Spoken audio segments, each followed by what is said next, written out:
With Mars square Neptune, for example, we might get a simple interpretation like Mars drive, Neptune illusion, square difficulty, and therefore we have difficulty taking action, right? That would be a keyword salad, as we say.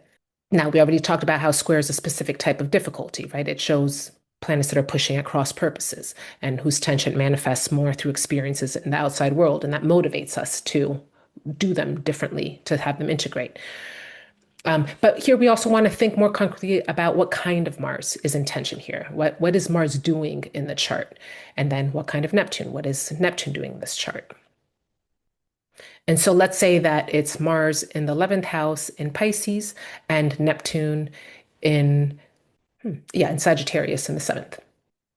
So here's a chart. We'll start with Mars. So Mars in Pisces in the 11th, right? So that in itself, all the time when I read descriptions of Mars aspects, like kind of cookbook descriptions, they always assume an aggressive Mars.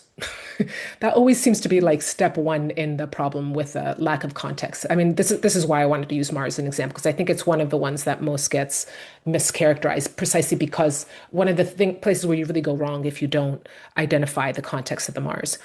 Mars in Pisces is not aggressive, blunt Mars, right? It doesn't assert itself in a direct or confrontational way, right? Mars in Pisces expresses drive through flow, right? Through intuition, through responsiveness, right? It's a water sign, it's mutable, it works through timing, through imagination, maybe, right? Sensitivity to what's happening. Pisces has this kind of like very receptive, morphy quality, right?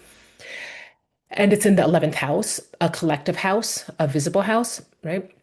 So the 11th is where we see ourselves participating in the larger field, where we contribute to a group, how we fit into a larger tribe. So this is a highly intuitive, fluid, image-aware style of action, right? That's highly visible and seeks participation in a larger group field. It's not a fighting Mars, right? It's more performative, artistic, and moving within a field. It's this is David Beckham's chart, who's maybe you guys know him. He's a very well-known football or soccer player, also a model and fashion icon. So we can see how he expresses that Piscean fluid style of movement. Now, I don't know very much about football, but there was a film called Bend It Like Beckham that some of you might have heard of, which tells me that he was known for a style of action that probably had quite a bit of fluidity, right? Which I thought, again, I don't know anything about the specific technicality of his game, but I just knowing that it's on Mars and Pisces, I can imagine that there's something about the way he played that was very kind of responsive and twisty. So, and so we have here Mars and Pisces in the 11th manifesting as athleticism, right? That probably responds to a collective rhythm in some way. Now let's look at Neptune, right? Neptune's in the 7th house. So vision, idealization, imagination, all of that comes through the relational sphere, right? The 7th is the house of partnership, right? Of projection, of mirroring as well, right?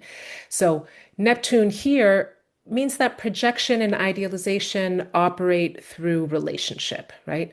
The relational field becomes the place where Neptune with visions, where myth gets created, right? Where fantasy and an image gets amplified. Um, oh, there we go. And in Beckham's case, he is married to Victoria Beckham. I don't remember Victoria's name before she was a Beckham, but she was a Spice Girl. So that's what I remember. And at the time that they met, she was much more globally famous than he was. So that the relationship itself really heightened his image into like kind of more mythological status. So I think Neptune in the 7th, on the one hand, it suggests that there's going to be a Neptunian quality to his partners. Okay, done, kind of something imagey about the partner. But fundamentally, again, remember the chart is always us, right? So these are drives and qualities that he has to come to understand about himself over time, right?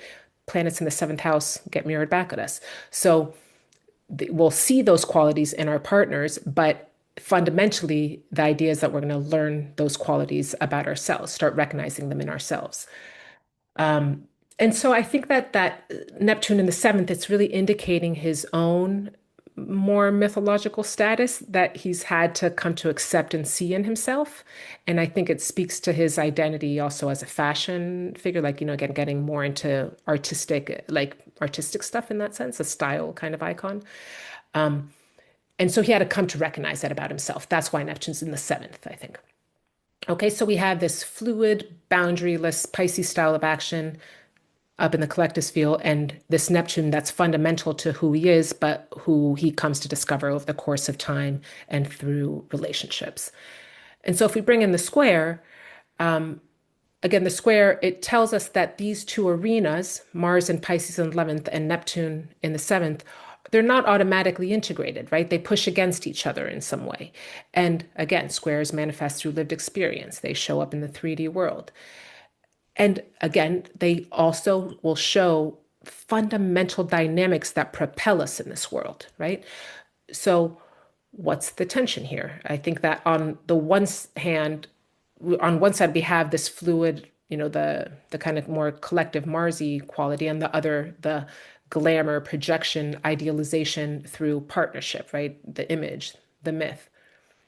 So it's not about difficulty taking action. There it is, right? It's a tension between performance, Mars, and projection, Neptune in the seventh, right? A projection of an image. So between being an athlete, Mars, and being an icon, Neptune, right? And having to square that, right? That's going to be one of the ways that this tension manifests in his life.